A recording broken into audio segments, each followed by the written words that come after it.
Howdy, folks. Welcome back to my YouTube channel. I am your host, the Mighty Bjorn, and today for you, I have 5 more mods for Ready or Not. Now, as just before, you're going to be able to download these from Nexus because that's all I mess with. I don't mess with the mod IO, as well as these mods do work, as you will see here, at least they will for 1.0.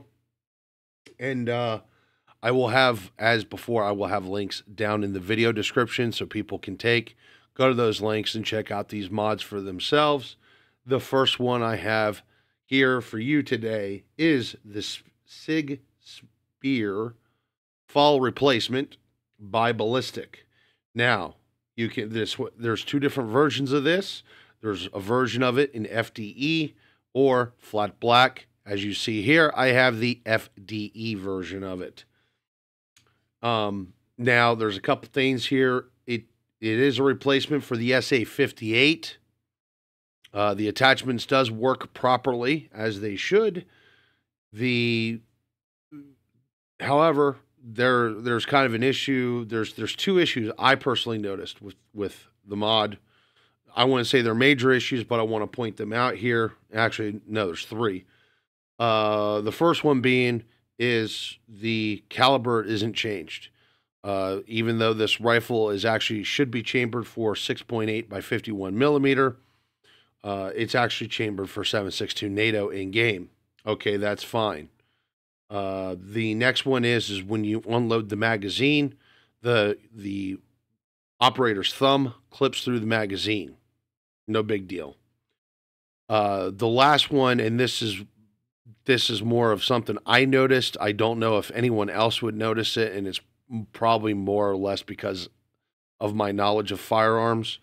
But when you run the gun dry and you put in the fresh magazine, instead of hitting the magazine release, the SWAT operator pulls the charging handle on the side, which looks really cool, really high Hollywood.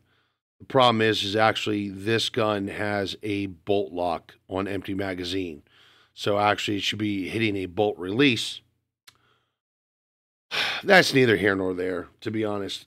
And there's actually one other thing I just realized or noticed too, or thought about, is also when the magazine's pulled out, the character acts like he's hitting the magazine release that is used on the fall, where this has more of an AR type magazine release.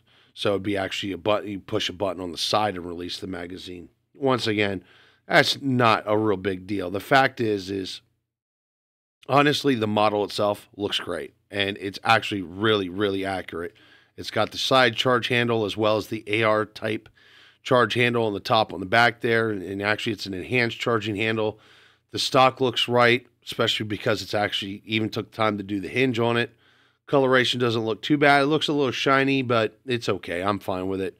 You know, I think this game has an issue with reflections because some things just look shinier than they really would be. The gun looks great with a suppressor. You can put different muzzle attachments on it. I know the XM5, technically the XM7, because it actually got the name of it, the real name of it got rechanged here within the last few months. And that was after the mod was made. So actually it is still called the XM, I believe the file is still XM5, but whatever. You know, it's an XM7, it's the SIG Spear. It looks great. It's a great addition to the game. Of course, because it uses the SA-58, it hits like a Mack truck and pretty much turns enemies into a wet bag of shit, and I can appreciate that. Now, the next one I have here is another SA-58 replacement. This is from Lime Guy 36, and this is Lime's HK417 Fall Replacer. And this is you can get it in 2 different versions. The one version is FDE tan, and this one is the black version. I favor the black version over the FDE version. I think it just looks better. Now, just like the SIG Spear replacement, there is a couple little issues with this. Once again, the operator's thumb clips through the magazine. I'm not sure what the deal is with that. The magazine release is actually looks incorrect. Again, it's less noticeable on this one, but instead of using the actual real magazine release, the character uh, uses the basically the fall style release where it's under the magwell instead of the AR style, which is what it has, where it's actually on the side of the magwell. The next thing I want to point out too is the character doesn't use the charging handle at all. Uses actually a bolt release. So I would say that's actually a bit more accurate for this, or at least it looks like he uses a bolt release. With that being said, all the attachments works correct. The model itself looks pretty damn good. And I'm not sure. I kind of favor this one more than the Sig Spear. And I'm not sure if it's the suspension of disbelief or my knowledge or whatever, but this is an actual rifle chambered in 7.62, just like the SA-58. To me, this also seems more like a rifle that SWAT would use if they were to use a rifle chambered in 7.62, because it's actually an AR style or an AR type platform rifle, with it being an HK417. And also, I have knowledge of the fact that the SWAT teams, some of the SWAT teams out there now in the United States, is picking up the HK416. So it would make sense that they would have HK417s as well. As if they were going to run 7.62 NATO rifles. Either ways, all I have to say with this rifle is it looks great. I'd say check this one out, or check out the Sig Spear if you're looking for a replacement for the SA-58. I think these are the best two models. Okay, now the next mod, it's kind of a lightweight mod here because it really doesn't do anything. This is the F90 Tan Vibe from Chan Fane March. And it doesn't really do anything super special, but it adds a little bit of tan coloration to the F90 instead of it being, that grayish black polymer color. It adds a bit of tan to it, and I think it looks nice actually with the highlights and that. Unfortunately, though, for the most part, you as the SWAT operator can't really tell by looking at it and holding it, because most of the rifle in most of the areas where there's tan is not visible, because the majority of the tan is actually towards the stock of the rifle. However, with that being said, the markings on the side stands out a lot better with this mod, because those markings, there's like an Australian flag there, and there's some other markings there on the left side of the receiver, and that's because those markings are now tan on the new rifle. So those markings stand out a little bit more, and the character will definitely see that because it's right in the character's face. With that being said, this mod really doesn't do much more than just add some coloration on the rifle, but I think it looks great. Now, the next one here is another one from Ballistic. This is the Voodoo RMR Offset, and this replaces the current LPVO in Ready or Not that really doesn't work all that well. Now, what you get is you get the LPVO. You can download this. It'll be a ×1 or a ×1.5. The version I have is the 1.5 version. And then it adds an RMR offset to the side. So all you have to do is hit the P key and it switches to the RMR.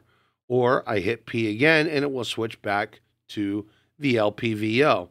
I think it's really great. And it adds some versatility to this scope, because now it's got an optic that can be used for close quarter combat, as well as it's got an optic that can be used for longer range combat. And honestly, going by what I see out there with the gun nuts that run LPVOs, a lot of them will grab like an LPVO, they'll set it to like a times 4, kind of like an ACOG, and then they'll just get an offset red dot for the real close quarter stuff for when you got to get your hands dirty.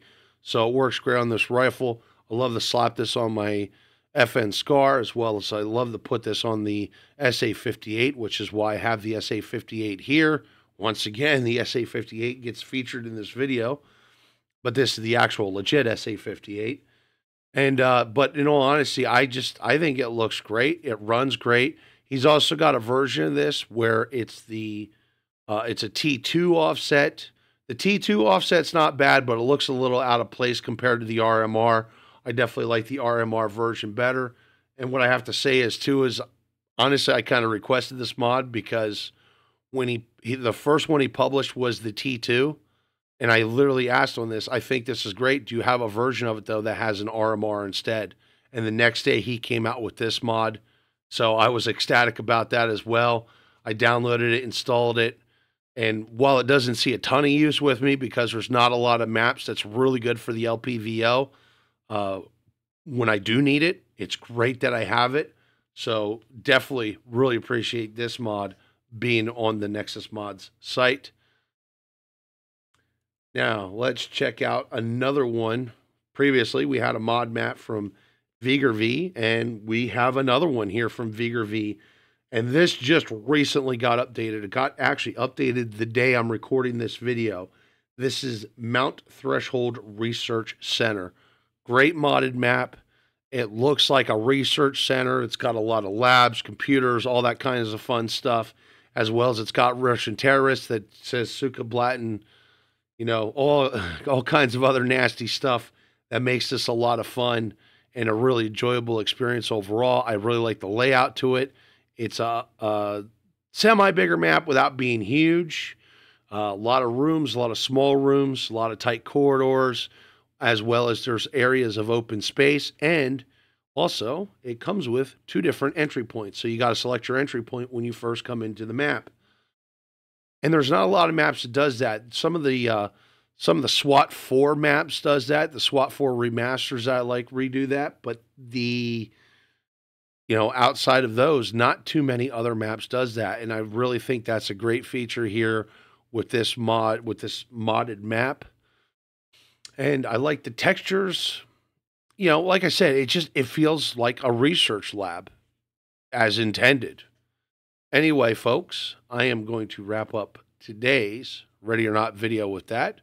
Hopefully y'all like the mods that I featured here today, and I'm going to go check some of them out. But anyway, folks, thank you very much for tuning in, and have yourself a wonderful day.